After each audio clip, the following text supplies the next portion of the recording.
Lava flows, despite their widespread depiction in popular media, are actually one of the least likely sources of volcanic fatalities during an eruption.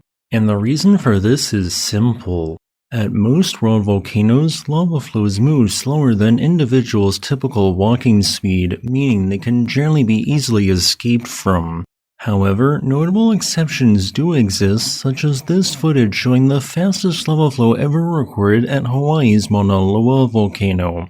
In this clip, lava is specifically reaching speeds of up to 40 miles per hour or 64 kilometers per hour during its 1984 eruption. And while this is incredibly fast, it by no means marks the fastest a lava flow has ever been recorded at.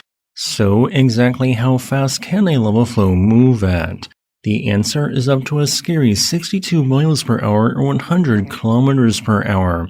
Such a speed was recorded on the upper slopes of the Democratic Republic of the Congo's Nyiragongo volcano during its deadly 1977 eruption. In that eruption, a number of factors combined to generate a lava flow with a world record speed. But what exactly are the factors that can increase a lava flow's speed? Here's a brief overview. First, the composition of the lava in question. The more silica-rich a lava is, the more viscous it becomes. The reason for this is that silicon dioxide tends to polymerize into molecular chains, making lava progressively more viscous the more of this compound there is by weight. This is why lavas with 49% silica by weight often move at around 1 km per hour, while lavas with 70% silica by weight flow at speeds that often measure at or below 0.04 km per hour.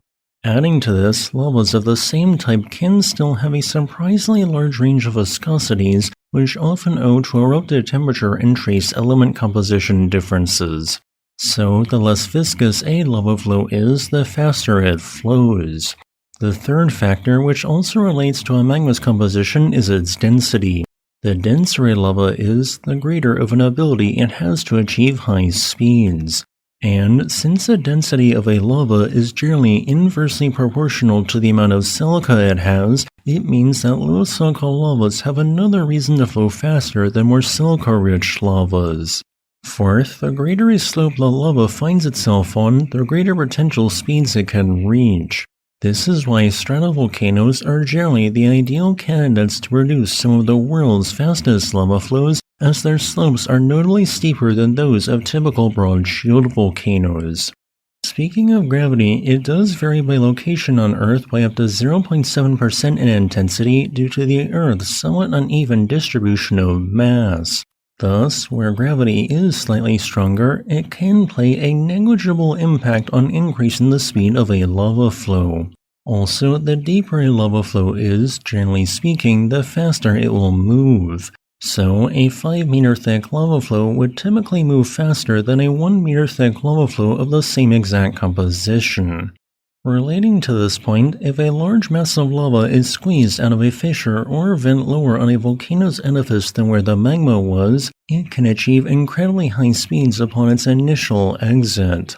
This is exactly what occurred at the Nyiragongo volcano in 1977 and 2002, when fissures lower than the lava lake level rapidly drained much of its existing lava lake. And finally, we have the Bernoulli effect. If a fluid, in this case lava, enters a suddenly narrowed segment, pressure will temporarily force it to achieve a higher speed in that narrowed segment. So, ideally, the fastest lava flows occur in a suddenly constructed lava channel high on the steepest part of a stratovolcano, which rapidly drains from a high source of lava or magma in the volcano, has a low lava viscosity and high density, and involves a deep flow of material. Nyiragongo's record-setting lava flow speeds from its 1977 and 2002 eruptions fit every part of what I just described, except for that last point, since its average lava flow in each instance was quite thin. Thus, phoidite, pecrobasalt, or basalt volcanoes are ideal candidates for fast-moving lava flows. Now, you might be wondering why old Diego-Lingai's maximum lava flow speeds are not at the very top of this list, especially because its lavas only contain around 3% by weight silica. The answer is that its lava is unusually lightweight, with a density 35% lower than that of basalt.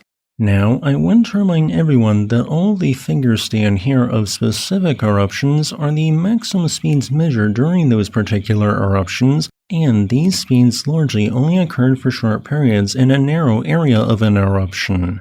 Thus, the rest of the lava flows during those particular eruptions would generally be at least a little slower. I hope that you found this video interesting.